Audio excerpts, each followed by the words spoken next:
पर जेल भेज दिया। जब जेल पहुंच गए, ये प्रथम कारावास। अब जैसे पता लगा ये तो ब्रिटेन में भी रहे, वहां पर इन्होंने हमारा सहयोग किया है, इन्हें पुरस्कार भी मिला है।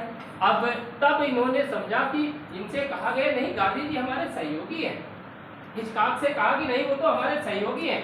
अब उन्हें अपना सहयोगी मानकर, जब पता लगा तब अपना सहयोगी मानकर क्या किया, इनको छोड़ दिया। ठीक, इनको गांधी जी को छोड़ दिया है, जेल से रिहा कर दिया।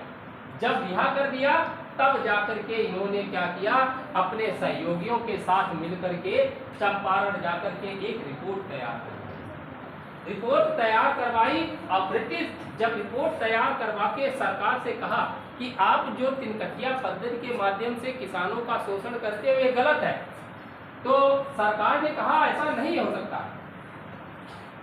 तो कहा ऐसा नहीं है, तुम्हारी बात नहीं मानते। कहा लगे नहीं मानते तो जांच करा लो, तो नहीं अगर करवाते हो तो हम अनशन धरने पर बैठते हैं।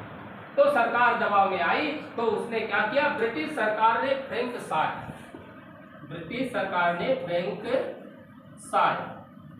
की अध्यक्षता में, फ्रैंक साय की अध्यक्षता में एक समिति का गठन किया और जिसने क्या किया, इस तिनकटिया पद्धति के बारे में जानकारी जुटा करके जांच पड़ताल की। जांच पड़ताल करने के दौरान लगा सरकार को बताया कि हाँ, इस फ्रैंक साय की अध्यक्षता में जो समिति बनाई गई उसने रिपोर्ट में बताया कि हाँ किसानों का शोषण हो रहा। तो इस आधार पर सरकार को गांधी जी के सामने झुकना पड़ा। ठीक, जब गांधी जी के सामने झुकना पड़ा तो आपको बता दें, जब ये तिनकटिया पद्धति लागू की गई थी उस समय क्या होता था, सरकार जबरन पैसे की भी वसूली करती और किसानों का जो शोषण किया जाता था, एडवांस पैसा ले लिया जाता था, वो सब कुछ इन्हें क्या किया, तिनकटिया के माध्यम से जो वसूला गया था पैसा, वो उन्हें 25% भाग किसानों को वापस करना पड़ा। सरकार को 25% भाग किसानों को लौटाना पड़ा। इस पद्धति से प्रभावित अब इस तिनकटिया पद्धति को उनको लगभग समाप्त भी करना पड़ा। ठीक, और ये फिर इसी से प्रभावित होकर रविन्द्रनाथ टैगोर से इस तिनकटिया पद्धति की सफलता जब मिली है गांधी जी को, तब रविन्द्रनाथ टैगोर इनसे क्या हुए, प्रसन्न हो गए। तब इन्होंने क्या किया, इन्हें महात्मा की उपाधि प्रदान की। ठीक, महात्मा की उपाधि इन्हें प्रदान की थी। सत्याग्रह में महादेव देसाई गांधी जी के सचिव बने थे। ठीक, गांधी जी के सचिव कौन है, महादेव देसाई। ठीक, इस सत्याग्रह में महादेव देसाई इनके क्या बने, सचिव बने रहे। जब सचिव बने रहे हैं, जवाहरलाल नेहरू ने यहीं पर अब पहली बार गांधी जी के साथ में अगर देखा जाए, जवाहरलाल नेहरू ने पहली बार इसमें राजनीति में कदम रखा। जब राजनीति में कदम रखा गया है और इस नील सत्याग्रह या चंपारण सत्याग्रह का मार्मिक उल्लेख दीनबंधु मित्र का एक लेख है नील दर्पण, उसमें इसका उल्लेख मिलता है। और सबने किताबों में पढ़ा है कि दीनबंधु मित्र का उल्लेख नील दर्पण में मिलता है। लेकिन दूसरा स्थान ऐसा कौन सा है जहां पर इस चंपारण सत्याग्रह या नील सत्याग्रह के लिए बात उठाई गई थी या बिहार के चंपारण किसानों का उल्लेख दिया गया है, ऐसी कौन सी पुस्तक? नील दर्पण के अलावा हमें ये वो पुस्तक लिखाई कि चाहो तो अपने नेट का सहारा लेकर के हमें बता सकते हो, नेट तो है। इस नील दर्पण के अलावा कौन सी पुस्तक में इसका उल्लेख मिलता है?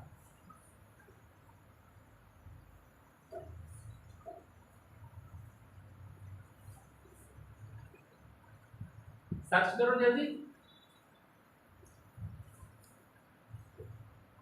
क्योंकि ऐसे सीधे बता दो तुमको ध्यान ही नहीं रह जाता है, और सीधे ना बताओ तभी ध्यान रह पाता है। जैसे इस चंपारण सत्याग्रह का उल्लेख या चंपारण नील सत्याग्रह का उल्लेख कहाँ मिलता है? दीनबंधु मित्र का है, दीनबंधु मित्र है, उनका ग्रंथ एक है नील दर्पण, उसमें इसका उल्लेख मिलता है। जैसे बहुत सारी चीजों का सत्यमेव जयते का उल्लेख कहाँ मिलता है? मुंडकोपनिषद क्या है? अच्छा, जैसे यज्ञ की तुलना टूटी फूटी नौकाओं के समान कहा गया है। ये किसने कहा गया है? यही मुंडकोपनिषद में है। ये भी ये उल्लेख मुंडकोपनिषद में उपनिषद ही है, ये ग्रंथ ही है। वैसे पुस्तक की बात करें, किस पुस्तक में? नील दर्पण दीनबंधु मित्र की, उसमें भी उल्लेख है। दूसरी ऐसी कौन पुस्तक है जिसमें इसके नील दर्पण के बारे में बात कही गई, चंपारण नील सत्याग्रह का उल्लेख किया गया? ऐसी कौन सी पुस्तक है? उस लेखक का नाम आपको बता दे रहे, जुबिथ ब्राउन का एक ग्रंथ है। जुबिथ ब्राउन अंग्रेज है, उनका एक ग्रंथ है, उसमें उसका उल्लेख किया गया। वो ग्रंथ कौन सा? अभी नहीं ढूंढ पाए हो?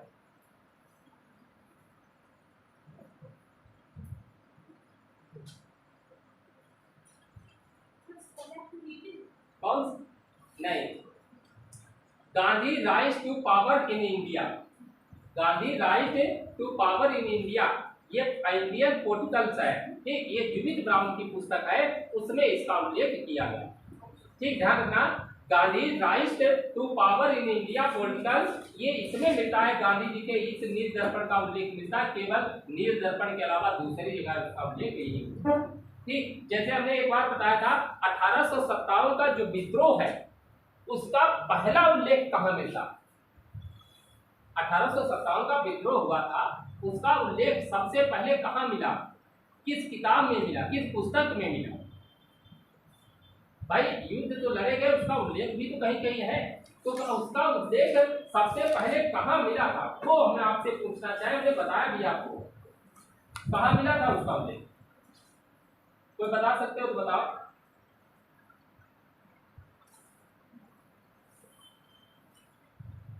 अठारह सौ सत्तावन का विद्रोह पहली बार हुआ था, उसका पहला उल्लेख। नेता सहारा ले सकते हो, खुले हम छोड़ देते हैं आप लोगों को भी, फिर उतनी गहराई में आपको पहुंचाएंगे, फिर देखते हैं गूगल कितना आपको लिख के दे देगा। 1857 का जो विद्रोह हुआ है उसका पहला उल्लेख सबसे पहले कहाँ मिलता है? वो माझा प्रवास नाम सुना है? माझा प्रवास एक पुस्तक है विष्णु गोडसे, उसमें सबसे पहले 1857 के विद्रोह का पहला उल्लेख किया, ठीक। गांधी जी के चंपारण सत्याग्रह का विरोध, जो गांधी जी ने चंपारण सत्याग्रह है जब ये किया है, एक ऐसे मात्र भारतीय भी थे जिन्होंने इसका विरोध भी किया। उस विरोधी का नाम जरूर याद रखना, एन.जी. रंगा। चंपारण सत्याग्रह का विरोध करने वाले एकमात्र व्यक्ति थे एन.जी. रंगा। ये चंपारण सत्याग्रह का विरोध करने वाले थे, इन्होंने विरोध किया था। गांधी जी के सहयोगी अगर देखा जाए, ब्रजकिशोर शर्मा, राजेंद्र प्रसाद, महादेव देसाई जो गांधी जी के सचिव रहे थे, और नरहर पारिक, देवी कृपलानी, जवाहरलाल नेहरू। और जवाहरलाल नेहरू ने नील सत्याग्रह में पहली बार राजनीति में कदम रखा था, ये बात ध्यान से रखना। जवाहरलाल नेहरू पहली बार राजनीति में कदम जो रखा है वही नील सत्याग्रह से ही इनकी शुरुआत हुई, ठीक। ध्यान रखना। इसके आगे चलो, अगर इसके नील सत्याग्रह की अगर बात करें, इसके आगे खेड़ा सत्याग्रह। खेड़ा सत्याग्रह सुना होगा? खेड़ा कहाँ है? गुजरात। यह बता दे, क्या लिखाने की जरूरत तो नहीं होगी कि लिखाने की जरूरत पड़ेगी?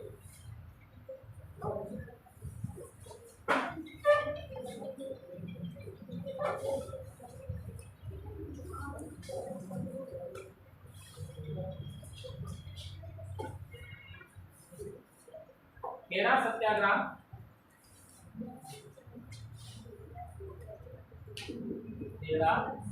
सत्याग्रह 1918, ठीक। खेड़ा सत्याग्रह 1918। खेड़ा सत्याग्रह अगर देखा जाए, जो कहा जाता है, गुजरात नाम सुना है? गुजरात में एक जिला है और जिले में एक तालुका है, तालुका उसी को कहते हैं खेड़ा। और उसी में खेड़ा सत्याग्रह है कहाँ, पहले तो ये बता दे, गुजरात। एक गुजरात में क्या हो रहा था? 1918 में गुजरात में क्या हुआ? खेड़ा में भयंकर अकाल पड़ा। अकाल तो समझते हो, अकाल का मतलब महामारी। महामारी अलग हो जाएगी, अकाल अलग, सूखा, हाँ ठीक, सूखा पड़ गया गुजरात में, भयंकर अकाल पड़ गया। और ब्रिटिश जब अकाल, देखो आपको बता दें अपने यहाँ केसीसी बनता है, आज भी हम लोगों के बैंकों के नियम नहीं सही से पता होता है।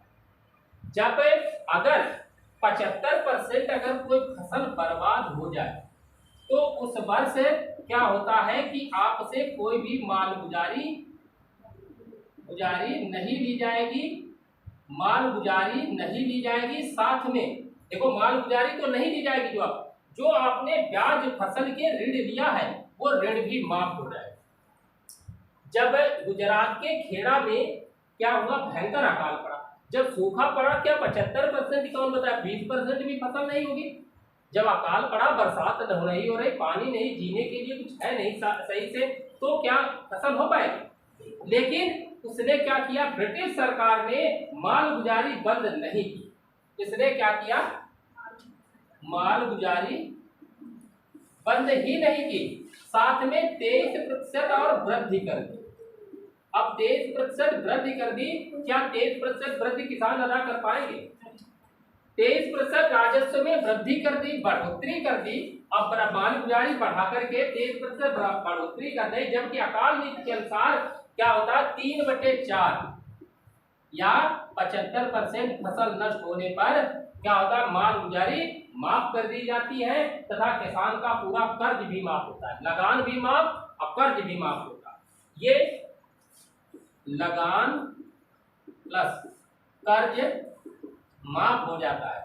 जबकि इसने क्या किया, सरकार ने, हमारी ब्रिटिश सरकार ने ऐसा कुछ नहीं करने के कारण तब क्या हुआ, किसानों ने निवेदन किया गांधी जी से, कहा कि आप आइए अब देखिए क्या ये गलत नहीं कर रहे हैं क्या। गांधी जी भारतीयों से इतनी जल्दी विश्वास नहीं करते, कि वहां बाहर जा चुके हैं ना। फिर जब उन्होंने कहा ठीक है, तो उन्होंने जाकर के फिर अपने सहयोगियों के साथ जांच, उन्हें खुद लगा कि हाँ वास्तविक रूप से गलत कर रहे हैं। तब इनके एक साथी हैं विट्ठल भाई पटेल, सहयोगी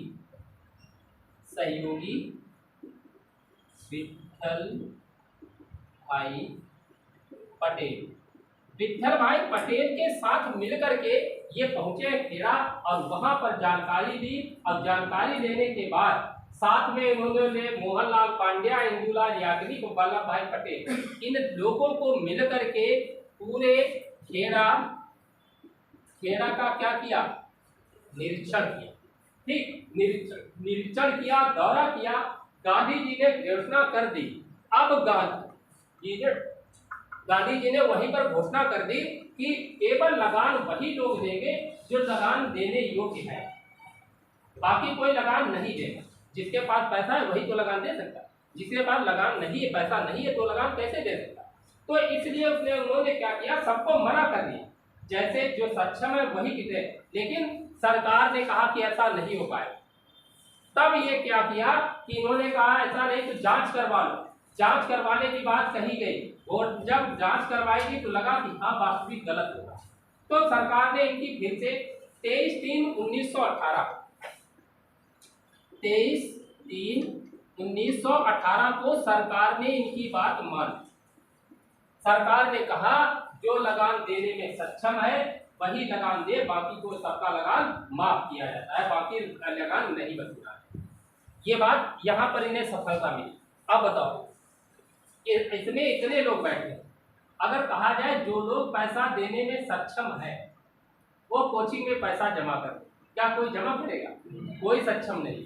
तो वही हालात है कि सरकार ने अपनी हार तो मानी, लेकिन दूसरे तरीके से मानी। खेड़ा सत्याग्रह के दौरान ही अनुसुईयाबेन पटेल पहली बार गांधी जी से मिली। याद रखना इसको, खेड़ा सत्याग्रह के दौरान अनुसुईयाबेन पटेल गांधी जी से मिली और अहमदाबाद मिल मजदूरों के बारे में भी उन्होंने बताया।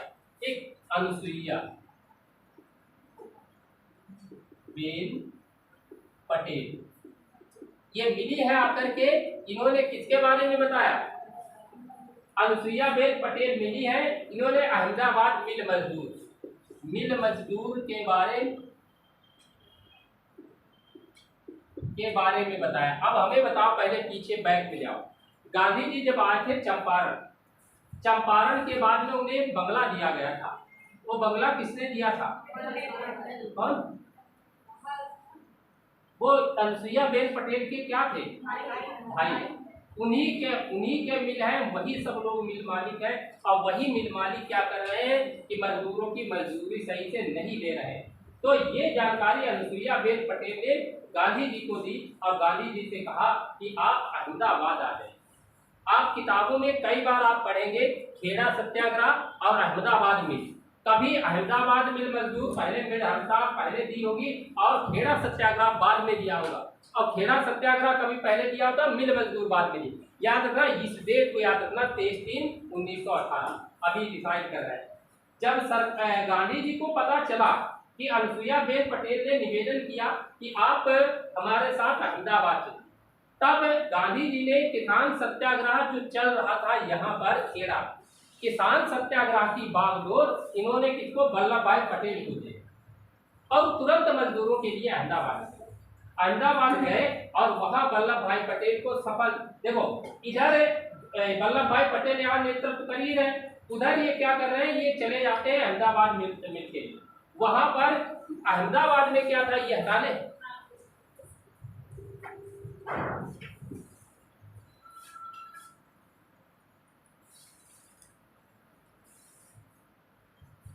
अहमदाबाद मिल हड़ताल।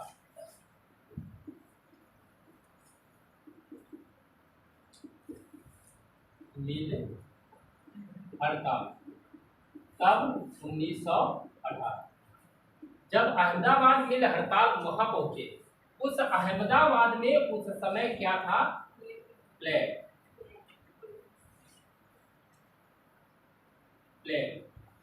फैला हुआ। क्वेश्चन तो साइंस के भी पूछे जाएंगे। ये बताइए प्लेग कैसे फैलता है? चूहों के पिस्सुओं द्वारा। प्लेग जो है वो चूहों के पिस्सुओं द्वारा फैलता है। प्लेग 3 प्रकार का होता है, ध्यान रखना। प्लेग के 3 प्रकार है। जो तीसरा प्रकार है उसमें क्या होता है, पूरे शरीर में छोटी छोटी गिल्टियां बन जाती और उसमें थोड़ी फैंसी जैसे उस ऐसी हालात हो जाते हैं मनुष्य के, वो न जीने में है न मरने में। उससे अच्छा तो हम यही कहेंगे कि व्यक्ति को मृत्यु दे दी जाए, मार दिया जाए, वो बेहतर है। क्योंकि इतना उसके दर्द रहता है, पूरे शरीर में छोटी छोटी फुंसियाँ होती हैं और ब्लड में दिक्कत आ जाती है। और जब वो ज़्यादा भारी मात्रा में आ जाती है तो ब्लड में इन्फेक्शन होकर के व्यक्ति मरता है। अब मुश्किल से 6-7-8 महीने बचता है, उसके बाद मर ही जाता प्लेग में, अगर जो 3rd प्रकार का है। वैसे तो अलग अलग प्रकार के हैं, 3 प्रकार की खास तौर पर चूहों के पिस्सुओं द्वारा। अहमदाबाद मिल में उस समय वहां पर प्लेग फैला हुआ, ठीक, ये महामारी, ठीक, यहाँ पर प्लेग फैला हुआ था। और प्लेग फैलने के कारण जब प्लेग कोई महामारी फैलती है तो बोनस दिया जाता था जो लोग काम कर रहे हैं उनको। तो यहाँ के मिल मालिकों ने मजदूरों को बोनस देने से इनकार कर दिया, कहा कि हम आपको कोई इनकार नहीं देंगे भाई, जहाँ पर 20 कुछ काम कर रहे हो वहाँ पर 5 ही कर रहे हो, ज़्यादा समय तक काम करवाओगे तो आप बोनस दो या तो अलग से पैसा दो। लेकिन वो ऐसा नहीं कर पा रहे क्योंकि महामारी चल रही, घर से निकला नहीं जा रहा। कैसे? जैसे कोरोना चल रहा है और कोई फैक्ट्री हो कह दे कि नहीं चलो हमारे उसमें चलो, हम आपको वो पैसा भी उतना ही दे, तो क्यों अपनी कोई रिस्क उठाए? तो मजदूरों को बोनस देने से उन्होंने इनकार कर दिया। तो अहमदाबाद मिल मालिक, बता दे विरुद्ध किसके रहेगा ये? मिल मालिकों के विरुद्ध, अहमदाबाद मिल मालिकों के विरुद्ध। अब जब इन्होंने कहा ठीक है, तब इन्होंने सहयोगी साथ में अनुसुईया बेन पटेल को लेकर गए और अंबालाल साराभाई की जो बहन थी इनके साथ गांधी जी मिल मालिकों और मजदूरों के मध्य, जो देखो इस समय जो ये बात है वो मिल मालिक और मिल मजदूर के बीच ही लफड़ा है। एक कारण उनका है अंबालाल साराभाई, जिन्होंने उन्हें बंगला दिया था कि कोचेराव, बंगले का नाम क्या है? कोचेराव बंगला दिया था। उस बंगले में वो रह रहे हैं और वो बंगला भी वो अब बताओ वो मिल मालिक की है कि मजदूर की है? भाई बंगला तो उन्हें दे रखा है पहले से। अब जो मिल मालिक है वो गांधी जी को सहयोग दे रहे हैं, पैसा दे रहे हैं, अब ये लोग दे रहे हैं और ये मिल मजदूर है, वो कहे कि मजदूरी की अगर मजदूरी नहीं मिलती तो कैसे क्या चल पाएगा? उनको भी तो कुछ चाहिए। तो इन दोनों के बीच उन्होंने क्या किया, आपस में बैठकर समझौता कराने की कोशिश की। अब समझौता दूर करने के लिए उन्होंने एक ट्रिब्यूनल गठित किया, एक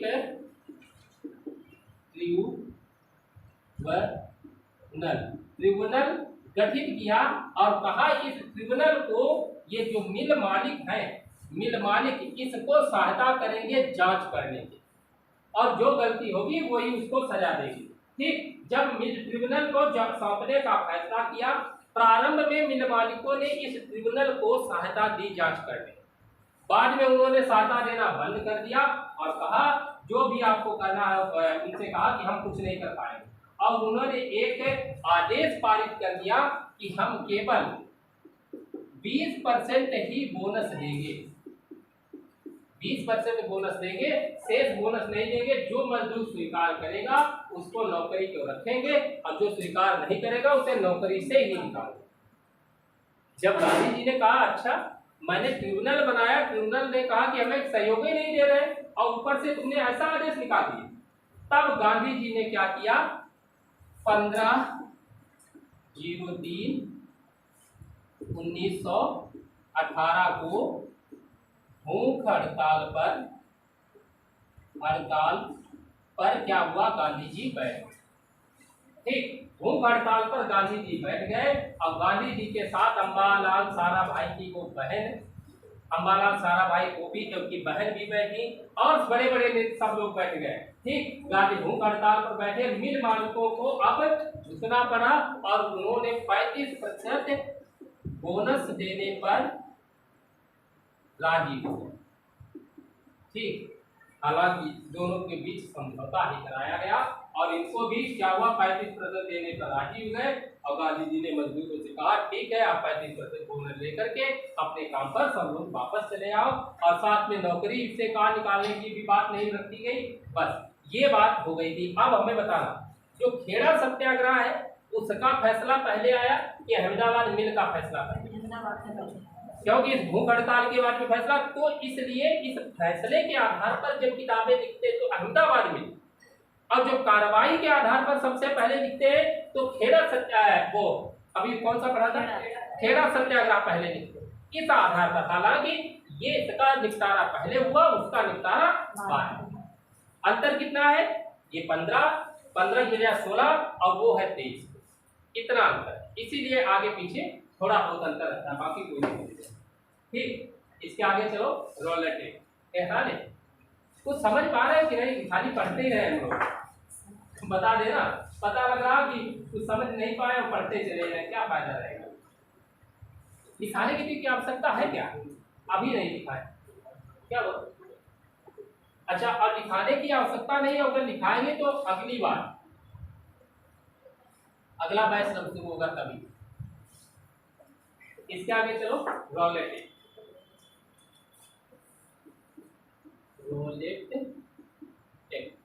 ये तो सुना होगा नाम, 1900।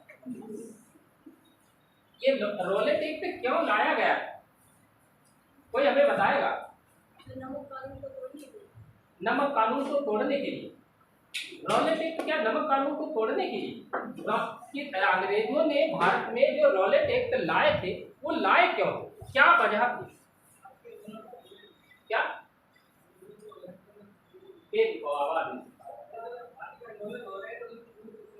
उनको कुचलने के, और कोई कुछ बताएगा?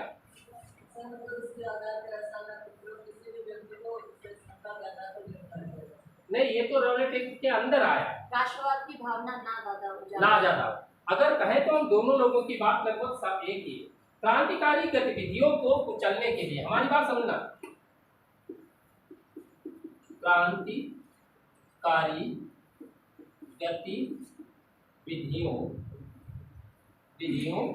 को कुचलने के लिए, ठीक, कुचलने के लिए देखो 1919 की बात से पहले क्रांतिकारी गतिविधियों को कुचलने के लिए ब्रिटिश सरकार ने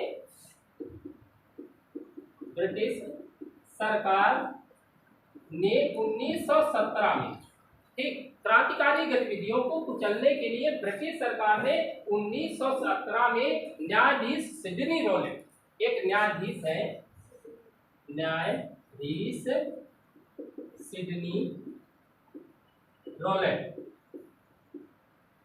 सिडनी रॉलेट की अध्यक्षता में एक समिति का गठन, ठीक, सिडनी रॉलेट की अध्यक्षता में एक समिति का गठन किया या कमेटी का गठन किया, ठीक, और कमेटी का गठन किया और उससे कहा कि भारत में ऐसा क्या किया जाए कि इन क्रांतिकारी गतिविधियों को कुचल दिया।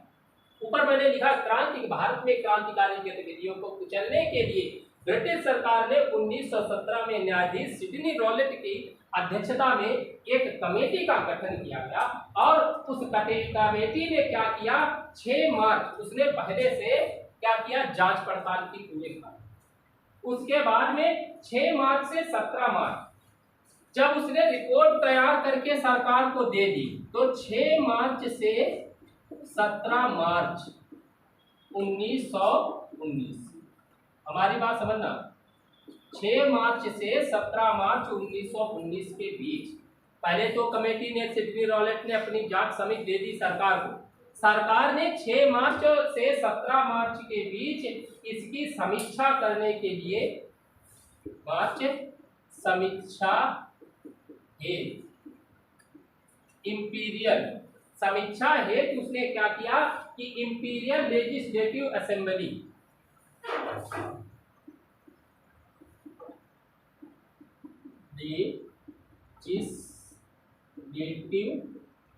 असेंबली में इस बात पर बहस चली कि क्या किया जाए क्या ना किया जाए, ठीक।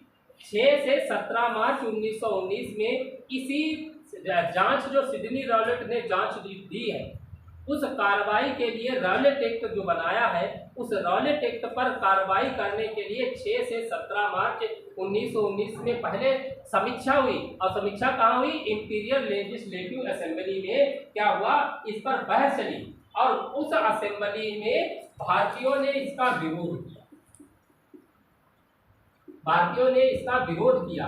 विरोध करने के बावजूद भी ब्रिटिश सरकार नहीं मानी, क्योंकि वो तो ब्रिटिश सरकार इनको क्यों मानी, ब्रिटिश सरकार नहीं मानी और उसने इस प्रस्ताव को पारित कर दिया और उसी को हम कहते हैं रॉलेट एक्ट। और इसमें क्या था वो बता दे। इस एक्ट के तहत संदेह के आधार पर किसी भी भारतीय को गिरफ्तार करके अधिकतम 2 साल तक का जेल भेजा जा सकता। संदेह के आधार पर उनका कोई सरकार पर कोई कार्रवाई कोई नहीं, बात पूछेगा ही नहीं आपने क्यों आधार क्यों गिरफ्तार किया, केवल सीधे लिख दिया जाएगा संदेह के आधार पर गिरफ्तार करने के उद्देश्य से क्या किया कि इसे जेल में भेजा जा सकता है। इसी पर गिरफ्तार कर तब मोतीलाल नेहरू ने इस जो कानून को बिना वकील बिना अपील बिना दलील वाला कानून, भाई अपील भी मुकदमा ही नहीं है तो सीधी सी बात वकील की जरूरत ही नहीं, बिना वकील अपील मुकदमा ही नहीं तो अपील का आएगी और बिना दलील कोई बातचीत नहीं आप कर सकते तो दलील वाला कानून का।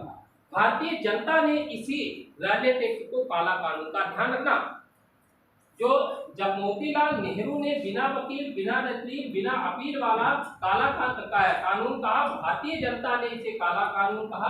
गांधी जी ने इसका विरोध करने के लिए तब गांधी जी ने इसका विरोध करने के लिए सत्याग्रह सभा की स्थापना, उन्होंने कहा कि ऐसे काम नहीं चलेगा तो सत्याग्रह 23/3/1919 को उन्होंने सत्याग्रह सभा की। गांधी जी ने जब सत्याग्रह सभा की स्थापना की और सत्याग्रह सभा में जमनालाल बजाज या जमनालाल दास भी कह सकते हो, द्वारिका दास, शंकरलाल बैंकर, उमर सोमानी, बीजी हामिद, ये सभी लोग शामिल थे। ये सभी धनी वर्ग के लोग जिनके मैंने नाम बताए ये सब धनी वर्ग के लोग हैं। इस सत्याग्रह सभा में शामिल हुए और शामिल होकर के ये उदारवादी नेताओं में गांधी जी ने क्या किया, सत्याग्रह सभा का विरोध। जबकि उदारवादी नेता जो है, उदारवादी नेता, और उन्होंने इस सत्याग्रह सभा का विरोध किया था गांधी जी। ध्यान रखना इस शब्द को, गांधी जी ने जो सत्याग्रह सभा की स्थापना की थी उसका उदारवादी नेताओं ने विरोध किया था। उदारवादी नेता वो नेता कहे जाते, हमने कहा था कभी कभी ध्यान देना कि 1905 तक कांग्रेस का जो नेतृत्व है वो उदारवादी दल के हाथ। उदारवादी दल के लोग स्वतंत्रता नहीं चाहते, वो कहते राजकाज तुम ही करो लेकिन हमारे तरीके से करो, संशोधन करना, क्या हाँ नरमपंथी भी कह सकते हो। और ये उदारवादी नेता गांधी जी से कहते हैं आप सत्याग्रह सभा की क्या आवश्यकता, उन्हें करने दो लेकिन हमारे तरीके से विरोध करो, पर ऐसा नहीं करना। वो ये बात कह रहे हैं। जिसने विरोध करने वाले में आपको बता दें सुरेंद्र नाथ बनर्जी, तेज बहादुर सप्रू, श्रीनिवास शास्त्री, एनी बेसेंट, ये सभी शामिल थे। एनी बेसेंट ने यहीं पर लॉरेंट एक्ट में जो सत्याग्रह सभा की स्थापना की थी तभी इन्हें गांधी जी को क्या कहा था, राजनीति का छोटा कहा। गांधी जी तुम अभी लॉरेंट एक्ट सरकार के खिलाफ सत्याग्रह तुम स्थापित कर रहे हो, तुम्हें सही भी भारतीय राजनीति के छोटे से बच्चे हो, तुम अभी क्या जानो भारतीय राजनीति क्या है, ठीक। तब इन्हीं पर भारतीय राजनीति का छोटा बच्चा, ध्यान रखना, भारतीय राजनीति का छोटा बच्चा कह करके संबोधित किया था पहली बार एनी बेसेंट ने इसी, ठीक। इसी ने सबसे पहले, तब गांधी जी ने भी कहा था कोई बात नहीं, ठीक है हम छोटे बच्चे ही सही, आपको हम कुछ करके दिखाएंगे भारतीय राजनीति में कितने छोटे बच्चे, ठीक। जब इन्होंने ये बात कह दी तो गांधी जी ने 6/4/1900 तभी 6/4/1919 को गांधी जी ने पूरे देश में हड़ताल करने का आह्वान कर दिया। देखो क्यों कि भारतीय राजनीति का छोटा बच्चा एनी बेसेंट ने कहा, अब एनी बेसेंट से गांधी जी को बुरा लगा तो गांधी जी ने कहा ठीक हम कुछ बड़ा करके दिखाते। तो गांधी जी ने संपूर्ण देश में हड़ताल, उपवास और धरना करने का आग्रह किया, कहा कि आप सब लोग हमारे साथ हो जाइए और क्या करिए कि आप इस दिन हड़ताल, उपवास और धरना प्रदर्शन करिए, वो भी शांत तरीके से। ऐसी बात कही, अनुरोध किया। गांधी जी के कहने पर पूरे देश में हड़ताल हुई, उपवास हुए, धरना प्रदर्शन हुआ। इसी हड़ताल, यही जब हड़ताल हुई, हड़तालों के दौरान कुछ हिंसक घटनाएं, कुछ हिंसक पहले शब्द मैंने प्रयोग किया, कुछ हिंसक घटनाएं भी हैं। गांधी जब हिंसक घटनाएं कुछ शुरू हुई फिर बढ़ने लगी। अब बढ़ने में सबसे ज्यादा पंजाब और दिल्ली में सबसे ज्यादा हिंसक घटनाएं शुरू हुई। इसी हड़ताल के दौरान सबसे पहले पंजाब में हिंसक घटनाएं सबसे ज्यादा और फिर दिल्ली में सबसे ज्यादा हिंसक घटनाएं होने लगी। अब हिंसक घटनाएं होने तब गांधी जी को बुरा लगा, अरे हमने तो सत्याग्रह सभा की बात कही, सत्य के साथ आग्रह, ऐसी तो बात है। सत्याग्रह का मतलब सत्य के साथ आग्रह और सत्य का मतलब सच के साथ आग्रह। आप हमारी बात मान लीजिए, आप ऐसा ना करें। देखो शब्द को सोच समझ के बात रखी गई, ये बात शब्दों का जो प्रयोग किया है गांधी जी ने वो बात अलग है, ये इसमें कुछ बात मिलती है। लिखा सत्याग्रह, सत्य के साथ आग्रह किया है, लेकिन अंग्रेज नहीं मान रहे। जब इसके पंजाब और दिल्ली में क्या हुआ, इनके विरुद्ध हिंसक घटनाएं अधिक होने लगी, तब गांधी जी ने क्या किया कि गांधी जी ने पहुंचे हैं कहाँ, पंजाब जा रहे, और उन्होंने कहा पंजाब जाकर के वहां पर क्या करेंगे, हिंसक घटनाएं होंगे। गांधी जी जब पंजाब गए और जैसे पंजाब के बॉर्डर पर पहुंचे तो सरकार ने गांधी जी को पकड़ लिया और कहा पंजाब नहीं जाओ, दूसरी जगह तुम तो हिंसा पर उतारू। तो वहां पर पाबंदी ऐसे सीधे कहे कि पंजाब में प्रवेश होने पर, गांधी जी को पंजाब में प्रवेश होने पर पाबंदी लगा दी, ऐसे पाबंदी लगा दी, कहा कि आप पंजाब में नहीं जा सकते। तब उन्होंने कहा ठीक है पंजाब में नहीं जा सकते हैं तो कोई बात नहीं, तो वापस चले आए। आते हैं 9/4/1919, कहाँ पहुंचते हैं, दिल्ली। नहीं पंजाब जाएंगे तो दिल्ली चले जाएंगे। जब दिल्ली पहुंचने के लिए दिल्ली में प्रवेश किया, जैसे दिल्ली में प्रवेश किया, अब दिल्ली में इन्हें क्या कर लिया गया, सरकार ने गिरफ्तार। गांधी जी मानते नहीं। जहां कहीं देखो प्रवेश कर लिया, इनको गिरफ्तार कर लिया और गिरफ्तार ले जाकर के इन्हें बम्बई में छोड़ा है, जाके यहाँ कहे बम्बई भेज दिया। बम्बई गिरफ्तार करके उन्हें बम्बई भेज दिया। अब क्या ये अन्य लोग भी पंजाब और दिल्ली में हिंसक घटनाएं रुक जाए? रोकने वाला एक व्यक्ति गया है, उसके उसके कहने पर भी ये लोग क्या रुक जाए? क्या हिंसक घटनाएं रुकेगी कि बढ़ेगी? वो रुकेगी नहीं। ठीक तभी जब हिंसक घटनाएं पंजाब में बढ़ रही, उधर गांधी जी प्रवेश नहीं पा रहे, गांधी जी वापस चले गए, तब तक क्या हुआ कि उसी समय जब ये बंबई में है, तब तक पंजाब में जलियांवाला बाग हत्याकांड। जलियांवाला बाग हत्याकांड कब हुआ? 13 अप्रैल 1919। ये क्या सा दिन है? बैसाखी का। बैसाखी का दिन है। उसी दिन कहाँ है? अमृतसर पंजाब है। पंजाब में पंजाब के एक लेफ्टिनेंट गवर्नर है जिनका नाम है माइकल ओडायर। पंजाब के लेफ्टिनेंट गवर्नर है माइकल ओडायर। और हत्याकांड के समय जो अंग्रेज अधिकारी हैं, जनरल अधिकारी है, वो जनरल ओडायर। ठीक, जो इसी में आपको पहले ये हटा दें।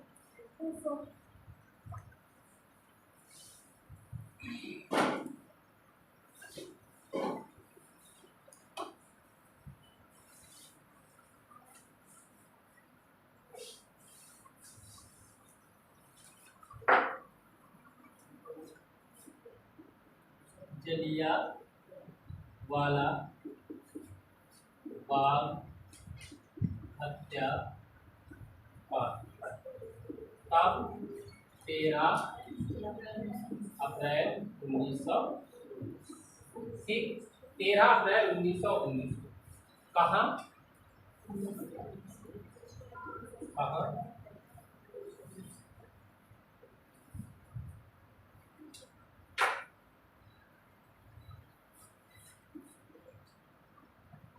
अमृतसर पंजाब।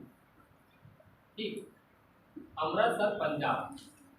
यहाँ पर क्या हुआ, जब गांधी जी को उसमें नहीं प्रवेश होने दिया, तो रायलेट एक्ट के पहली बात तो आपको बता दें, जो रायलेट हत्याकांड हुआ, हत्याकांड आपको बता दें जो विरोध किया जा रहा था वहां पर स्थानीय नेता थे।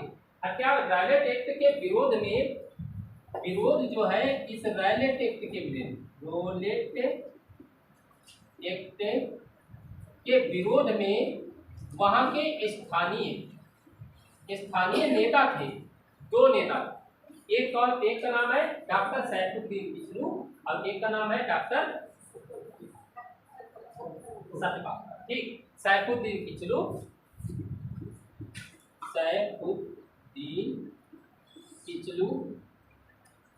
और डॉक्टर सतपाल।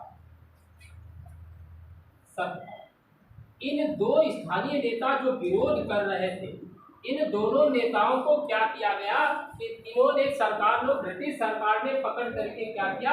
जेल में डाल दिया। और जब इन्हें जेल में डाल दिया गया, जब गांधी जी यहाँ पर कब गए हैं?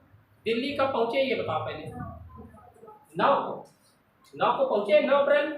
और यहाँ पर जो स्थानीय विरोध हो रहा है वो गांधी जी पहुंचे हैं यहाँ पर 8 को। तभी यहाँ पर विरोध प्रदर्शन हो रहा था। अब विरोध प्रदर्शन हो गया था, तभी इनको क्या कर दिया कि गिरफ्तार कर लिया गया। और गिरफ्तार करने के उद्देश्य से उस दिन कुछ नहीं ये हुआ कि गांधी जी आ रहे हैं, तो गांधी जी पहुंचे हैं लोग को, वहां पर भी बात नहीं। तब गांधी जी जब पीछे वापस भेज दिए गए, तो वहां के स्थानीय लोगों ने क्या किया कि रैली बनाई, समूह बनाया कि विरोध में लोगों ने रैली 10/4/1919 को इन्हीं के विरोध में, सैफुद्दीन किचलू और डॉक्टर सतपाल के विरोध में लोगों ने रैली निकाली और कहा कि इन दोनों को छोड़ दो, सरकार इन दोनों नेताओं को छोड़ दे। ठीक, इन रैली निकाली। ब्रिटिश सरकार ने क्या किया? इस रैली में ब्रिटिश सरकार ने क्या किया? गोलीबारी दमन करने के लिए। और इसमें दमन करने के लिए गोलीबारी जब की है, तो इस रैली में कई लोग मारे गए। हमारी बात समझना। तो कई लोग जब मारे गए तो क्या किया गया? 10 अप्रैल को इस घटना, तब जब ये बात 10 अप्रैल को हुई है, कई लोग मारे गए, तो इसके विरोध में एक आम सभा बुलाई गई। और वो आम सभा पंजाब अमृतसर में ही बुलाई जानी थी। और कब?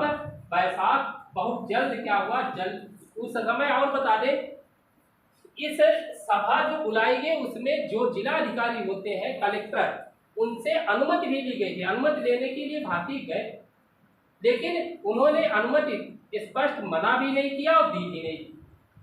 अनुमति दी भी नहीं थी और मना भी नहीं किया था। तो इसलिए उन्होंने वो समझे कि अनुमति मिल गई। इस आधार पर उन्होंने क्या किया, पहले तो उन्हें जगह नहीं मिल पा रही। एक जल्दी नाम का व्यक्ति है, उसका बाग, उस बाग के चारों तरफ इधर भी बस्ती है, इधर भी बस्ती है, और इधर भी, और बीच में पतली सकरी सी रास्ता। उसने जल्दी नामक सरदार का बाग था, वहां पर शांतिपूर्वक आयोजन करना था। कब? 13 अप्रैल 1919 को वहीं पर आम सभा बुलाई। और आम सभा में कई लोग गए और जाकर के क्या किया, शांतिपूर्वक आयोजन करने लगे। और तभी इस हंसराज ने, एक भारतीय हंसराज, ठीक, हंसराज ने इस जनरल डायर को सूचना दी कि यहाँ पर, अच्छा एक बात और बता दें, जो इस हंसराज ने सूचना दी, उस समय इस सभा में बोलने वाला, जब जनरल डायर आया है गेट पर, उस समय बोलने वाला व्यक्ति भी हंसराज ही। उस समय भाषण भी यही दे रहा था जिसने सूचना दी, ताकि लोगों, देखो भारतीय बहुत चतुर है। भारतीयों की चतुराई आपको कई बखान जब हम करने लगते हैं तो बहुत बड़ी बड़े बखान। पहली बात, फेंकते इतनी है कि शायद दुनिया में कोई इतना फेंकता है। दूसरी बात, अब मालूम नहीं कुछ भी होगा, लेकिन अपने आप को सर्वज्ञ घोषित करने की कोशिश करते हैं। हमारा मतलब है कि विश्व स्तर पर अपने मानसिक को प्रिपेयर करके देखो कि हम विश्व स्तर पर कितना दिमाग रखते हैं। अगर विश्व के हिसाब से आप कंपटीशन नहीं लड़ोगे तो केवल आपस में बैठकर कंपटीशन लड़के नहीं हम आगे निकल सकते। विश्व स्तर पर सोचो कि मैंने कितनी खोजें की और उन लोगों ने कितनी खोजें, उन्होंने कितना सोचा, मैंने कितनी। तो भारतीयों में ये जो है, इन्होंने कहा कि हमें कोई जान भी ना पाए हंसराज को, और हम भाषण भी दे दें और सूचना भी दे दें, इनाम भी हम ले जाएं। तो इन्होंने, जैसे हंसराज नामक व्यक्ति भाषण दे रहा था, उसी समय जनरल डायर आया और वो गेट पर खड़ा हो, गेट पर खड़े होकर के जहां पतली सकरी सी रास्ता, और धमकाने लगा कि आप लोग 3 मिनट के अंदर इस पूरे सबको खाली करके, मतलब पूरे बाग को खाली कर। जब उसने 3 मिनट का जवाब दिया, 3 मिनट का समय दिया, और समय देने के बाद बस 3 मिनट पूरे नहीं हो पाए, उसने गोली चलाने के आदेश दिए। और सकरी सी रास्ता, उसमें 3 मिनट में सारे लोग क्या बाहर निकल सकते? नहीं निकल पाए। तो उसने क्या किया, बहुत सारे लोग पेड़ पर, कभी फोटो सर्च करना इस पे गूगल, तो देखना लोग पेड़ों पर चढ़े हैं, पेड़ों पर भी उसने गोली चलवाई। लोग डर की वजह से कुएं में कूद गए, कुएं में उसने गोलियां चलवाई। अगर देखा जाए, कांग्रेस की रिपोर्ट के अनुसार 1000 लोग मारे गए, सरकारी रिपोर्ट के अनुसार 389 व्यक्ति मारे, और इतनी ही गोलियां। अब वो तब तक गोलियां चलाने का आदेश उसका रहा जब तक गोलियां सभी खत्म नहीं हुई। जब गोलियां खत्म हो गई तब आदेश खत्म हुआ। लगभग प्रस्तुत रिपोर्ट के अनुसार 389 लोग मारे गए। जनरल डायर, फिर क्या हुआ, तब संपूर्ण भारत में इस हत्याकांड का विरोध हुआ। हत्याकांड का विरोध हुआ। हत्याकांड का विरोध होने के कारण अब ब्रिटिश सरकार की निंदा होने लगी। ब्रिटिश सरकार ने हत्याकांड की जांच करने के लिए, अगर देखा जाए दिखावटी का, हंटर आयोग या हंटर की अध्यक्षता में हंटर कमेटी की नियुक्ति। हंटर कमेटी ये किसकी? जलियांवाला बाग हत्याकांड की समिति की जांच करेगी। क्या इनसे कहा गया, क्या जनरल डायर ने सही किया कि गलत? इस हंटर कमेटी ने डायर को दोष मुक्त कहा। ठीक, इसने कहा कि डायर का कोई दोष नहीं, इसने डायर को दोष मुक्त घोषित किया। ठीक, हंटर कमेटी के अगर सदस्यों की बात की जाए, जिसमें जस्टिस रिस्कन, जॉर्ज बेरी और थॉमस स्मिथ, मिस्टर राइस, ये 4 लोग थे। उसमें 3 भारतीय भी शामिल थे। सदस्यों की संख्या इसमें है 7। हंटर कमेटी में सदस्यों की संख्या है 7, 4 है अंग्रेज और 3 है भारत। अगर 4 जो बात कहेंगे वही मानी जाएगी, 3 व्यक्तियों की बात नहीं मानी। उसमें 3 भारतीय कौन है? कौन कौन? चिमनलाल, सीतलवाड़, शहजादा सुल्तान अहमद और जगत नारायण, इतने लोग थे। ब्रिटिश सरकार ने षड्यंत्र रचा है और हत्याकांड को दोषियों, देखो आपको और एक बता दें, ब्रिटिश सरकार ने ये षड्यंत्र को पहले से ही रच रखा और उसने दोषियों को बचाने के लिए इम्यूनिटी बिल भी पारित करवा रखा था। जनरल डायर को जब भारत में हाय तौबा ज्यादा मची तो जनरल डायर को केवल बर्खास्त किया गया, जबकि यहाँ से जब बर्खास्त हो गए तो कहाँ चले जाएंगे जनरल डायर? ब्रिटेन में। अब जब ब्रिटेन गए तो हाउस ऑफ कॉमन्स, जैसे हमारे यहाँ लोकसभा, हाउस ऑफ कॉमन्स में डायर के इस कुकृत्य की प्रशंसा की गई। अब लोकसभा में किसी सिपाही की प्रशंसा की जाए, इसका मतलब देश में प्रशंसा की गई, तो वहां पर प्रशंसा की गई और ब्रिटिश साम्राज्य का इसे शेर कहा गया, कहा गया साउंड ऑफ ऑनर, जो और इसे 2600 पाउंड, उसी में इसे 2600 पाउंड की धनराशि दी गई। कहा कि आपने अच्छा किया, ठीक, 2600 पाउंड की धनराशि दी गई और साथ में उसे एक तलवार और एक बंदूक देकर के सम्मानित किया। हाउस ऑफ कॉमन्स की बात कर रहे हैं, वहां 2600 पाउंड, एक तलवार और एक बंदूक देकर उसे सम्मानित किया। नौकरी से भारत में बर्खास्त किया, लेकिन वहां सम्मानित किया। एक समाचार पत्र आता है मॉर्निंग पोस्ट, लंदन का ही है मॉर्निंग पोस्ट। मॉर्निंग पोस्ट ने उसे क्या किया, उसकी सहायता के लिए उसे 30,000 पाउंड दिए, ठीक, उसकी सहायता करने के लिए उसे 30,000 पाउंड दिए गए थे। ये मॉर्निंग पोस्ट ने इसे इतने पैसे दिए, इतनी रकम मिली है जब वहां बर्खास्त होने के बाद गए हैं। था कांग्रेस ने भी इस हत्याकांड के लिए एक कमेटी बनाई जांच करने के लिए। देखो जलियांवाला बाग हत्याकांड के लिए इन्होंने हंटर कमेटी बनाई, कांग्रेस ने अपनी अलग से समिति बनाई तहकीकात कमेटी। उस कांग्रेस ने कौन सी कमेटी गठित की? तहकीकात कमेटी। इस कमेटी ने, कांग्रेस जो कमेटी है, इसने भी जांच पड़ताल, जिसमें मदन मोहन मालवीय अध्यक्ष थे, मोतीलाल नेहरू, महात्मा गांधी, CR दास, तैयबजी, जयकर प्रसाद, अन्य सदस्य मिलकर के क्या किया, इन सब लोगों ने क्या किया, इस जो तहकीकात कमेटी, इसने क्या किया, हंटर कमेटी की, जो हंटर कमेटी है, इसकी जो क्या आई थी रिपोर्ट को पन्ने दर पन्ने लीपा पोती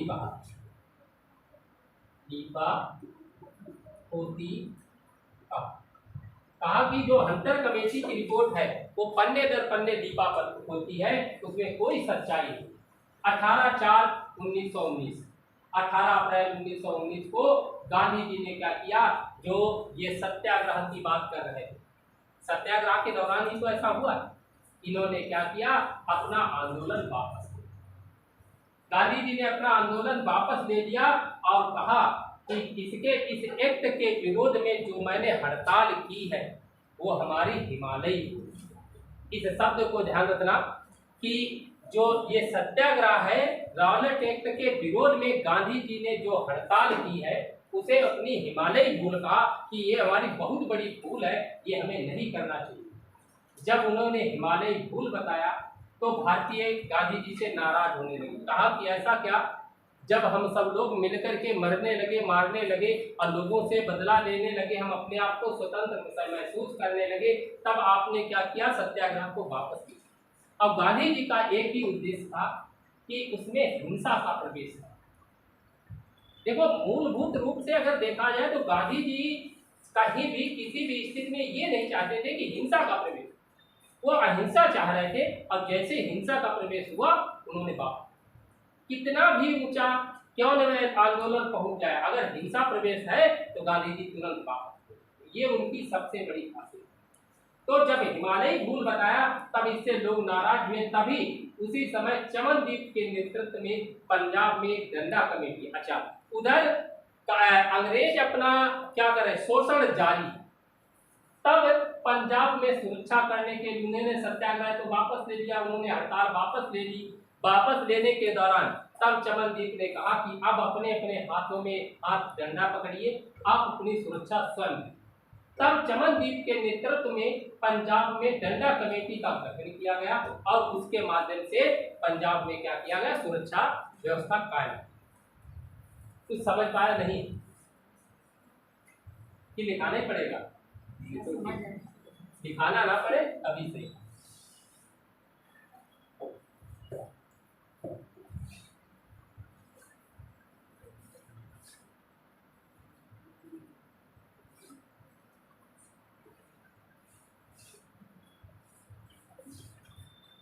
आ जाओ, खिलाफत आंदोलन।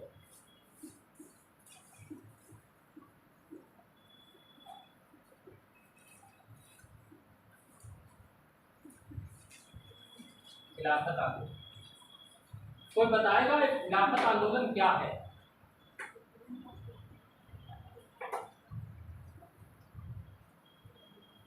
विरोध किया गया। किसका?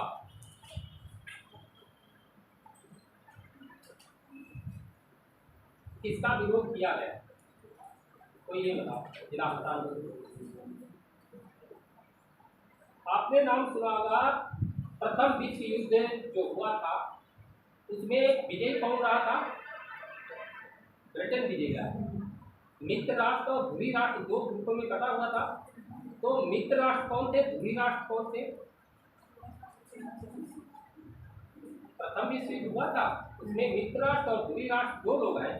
तो मित्र राष्ट्र में मित्र राष्ट्र विजयी रहे थे कि ध्रुवी राष्ट्र? पहले निश्चित करो, मित्र राष्ट्र विजयी रहे थे कि ध्रुवी राष्ट्र?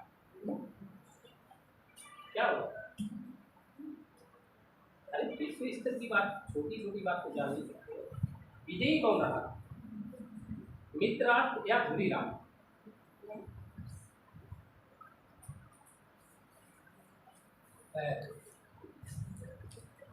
प्रथम विश्व युद्ध में ब्रिटेन विजयी रहा।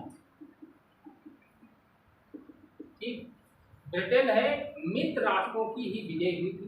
ब्रिटेन, अमेरिका, चीन ये सभी मित्र राष्ट्र में आते हैं और उधर ध्रुवी राष्ट्र वाले अलग, इंग्लैंड भी ब्रिटेन किसी में आ रहे हैं।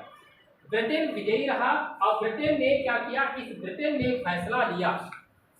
ब्रिटेन ने कहा कि तुर्की का विभाजन कर दे। इस ब्रिटेन विजयी रहा और ब्रिटेन ने तुर्की का विभाजन करने का फैसला किया। और जबकि दुनिया के हर इस्लाम वर्ग या मुस्लिम वर्ग के लोगों के लिए जो तुर्की है, वो तुर्की यहाँ पर सबसे पहले खलीफा से लेकर के सबसे पूजनीय स्थान, धार्मिक स्थल, ऐसे कहें तुर्की मुस्लिम वर्ग का धार्मिक स्थल रहा, धार्मिक स्थान रहा है। इसलिए दुनिया के हर मुसलमान के लिए पूजनीय स्थान रहा है तुर्की। अब ब्रिटेन जैसे विजय रहता है वैसे उसने क्या किया, तुर्की के दो भाग करने की कोशिश की कि उसे आधा आधा बांट दिया जाएगा। और तुर्की के जो सुल्तान है, जो तुर्की का सुल्तान होता था, सुल्तान, एक बार मैंने कुछ बताया था, सुल्तान शब्द पे आ गया। बात आती है बाबर से पहले क्या था, बाबर से पहले कौन था राजा? नहीं, बाबर से पहले पीछे की तरफ जाओ। कुतुबुद्दीन ऐबक, कुतवा, ऐसे कहें, सैलो, गुलामवंश, गुलामवंश, खिलजी वंश, तुगलक वंश, सैयद वंश, लोधी वंश, ये इनमें जितने भी राजा हुए हैं इन वंशों में, वो सभी अपने आप को सुल्तान कहलाते। और जब मुगल बादशाह, मुगलों के समय में बात आती है तो ये लोग अपने को बादशाह कहलाते हैं। ये सुल्तान और बादशाह में अंतर क्या है? सुल्तान और बादशाह में अंतर क्या है, कोई हमें बताओ। क्या होता है? सुल्तान का मतलब खलीफा का वैध घोषित किया जाता है। अच्छा ठीक, और बताओ, आप लोगों में बताओ। सुल्तान और खलीफा में, सुल्तान और बादशाह, जैसे लिखा है बादशाह या बादशाह, बाद माने स्थाई, बाद माने स्थाई, और शाह मतलब स्वामी, स्थाई स्वामी। ठीक, पाद या बाद माने होता है स्थाई और शाह माने स्वामी, स्थाई स्वामी। सुल्तान जो है, सुल्तान वो कहा जाता है जो खलीफा की सनद लेकर के राजा राज्य करता है, इस्लाम के अनुसार राज्य करता है, उसे हम सुल्तान की उपाधि देते हैं। वो सुल्तान का, ये अपनी मर्जी के अनुसार काम करते हैं। ये बादशाह, ये जरूरी नहीं सुल्तान खलीफा से अनुमति ही ले, वो बाकी सब। यहाँ पर ब्रिटेन जो तुर्की का सुल्तान है, उसको दुनिया के सभी मुसलमान इसे खलीफा मानते हैं, और खलीफा का मतलब धार्मिक गुरु, धर्मगुरु। और यहीं पर उसके इस तुर्की के भी उसने दो भागों में बांट करके खलीफा के जो खलीफा की शक्तियां छीन ली। ठीक, खलीफा की जितनी भी शक्तियां हैं, इन शक्तियों को छीन लिया गया। अब जब शक्तियों को छीन लिया गया, क्या दुनिया भर के मुसलमानों को ये बात अच्छी लगेगी? जहां कहीं भी किसी भी विश्व स्तर में रह रहे हो, उन सबको ये बात अच्छी नहीं लगी। तभी भारत में क्या किया, अली बंद। उसी समय हर जगह देखो, भारत में ही नहीं, विश्व में हर देश में आंदोलन चलता है। भारत की हम बात करते हैं, भारत में अली बंधुओं, अली बंधुओं, अली बंधुओं में दो कौन कौन आते हैं? एक मोहम्मद अली, एक शौकत अली। मोहम्मद अली और प्लस शौकत अली, ये दो लोगों ने भारत में खिलाफत आंदोलन की शुरुआत। ठीक, इसलिए ताकि ये तुर्क जो ब्रिटेन है, तुर्की का बंटवारा ना करे और खलीफा की शक्तियों को छीने नहीं। इसके विरोध में दुनिया भर के मुसलमानों ने खिलाफत आंदोलन शुरू कर दिया। और जब खिलाफत आंदोलन शुरू कर दिया उस समय, अच्छा जब खिलाफत, इस समय तुर्की का सुल्तान कौन था? उस समय तुर्की का सुल्तान था मोहम्मद शायद मोहम्मद 556, मोहम्मद है 6 नंबर का, ये उस समय तुर्की का सुल्तान। ठीक, ये मोहम्मद, इसका उल्लेख बहुत कम मिलता है इसके नाम। अब क्या हुआ, जैसे भारत में खिलाफत आंदोलन चला है, उस समय भारत में सबको, भाई पहले क्या था, हिंदू मुस्लिम एकता के बीच बात नहीं बन पाया।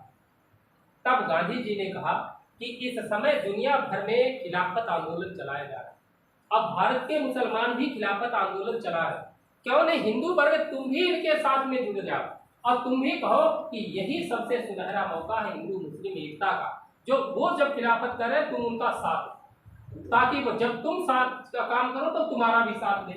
तब गांधी जी ने क्या किया, कहा कि सभी लोग, गांधी जी ने खिलाफत आंदोलन में शामिल हो जाने के लिए आह्वान किया, ताकि आगे चलकर ये मुसलमान, हमें स्वतंत्रता में मुसलमानों का सहयोग मिल सके। इस उद्देश्य से उन्होंने कहा, और गांधी जी ने साथ में ये भी कहा, गांधी जी ने इस खिलाफत आंदोलन को हिंदू मुस्लिम एकता का ऐसा सुनहरा अवसर माना जो अगले 100 वर्षों तक मिलना दूभर, कि अगले 100 वर्षों तक ऐसा समय नहीं मिलेगा, अगर इस मौसम में आपने इनका साथ नहीं दिया तो वो आपका साथ कभी नहीं। ये बात साबित भी कुछ होती है।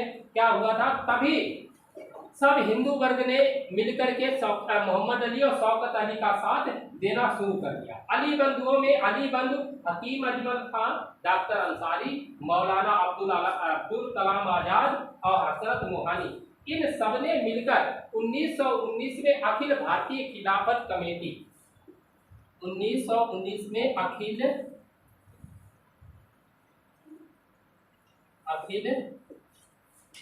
भारतीय खिलाफत कमेटी का गठन। ठीक, इतने सभी लोगों ने मिलकर के अखिल भारतीय कमेटी का गठन कर डाला और गठन किया। और 17 अक्टूबर 1919 को 17 अक्टूबर 1919 को खिलाफत दिवस मनाया गया। खिलाफत दिवस, पहली बार खिलाफत दिवस मनाया गया 17 अक्टूबर 1919।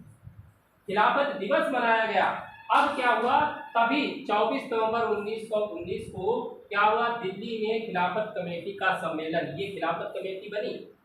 तभी इस खिलाफत कमेटी का जो सम्मेलन भी तो होगा 24 नवंबर 1919 को दिल्ली में इस खिलाफत कमेटी का सम्मेलन आयोजित किया गया।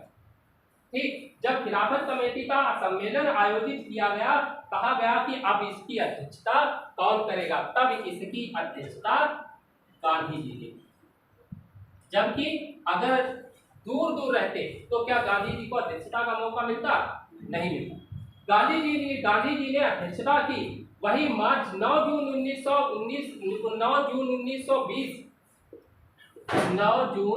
1920 को इलाहाबाद में भी इस कमेटी का एक सम्मेलन हुआ।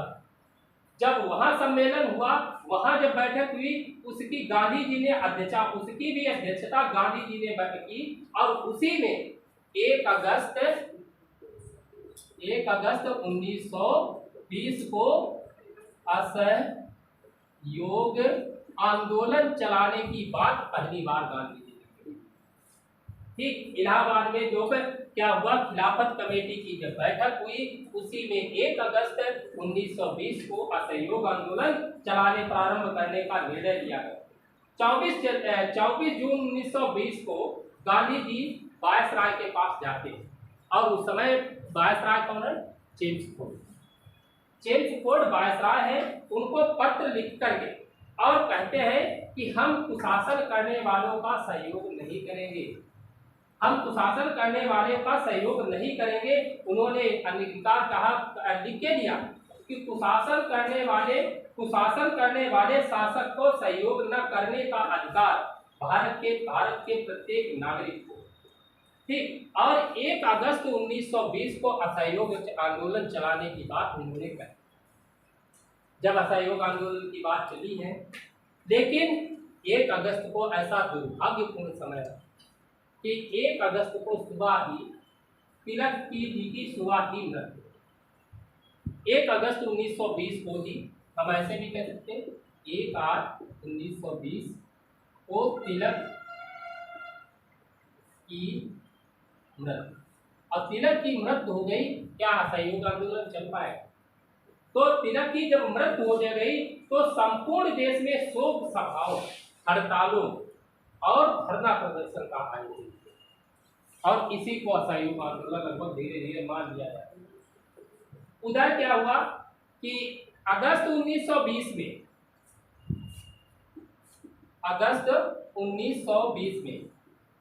सेवर्स, समझते हो, सेवर्स की संधि हुई, और इस संधि के द्वारा तुर्की का विभाजन कर दिया अंग्रेज माने ने।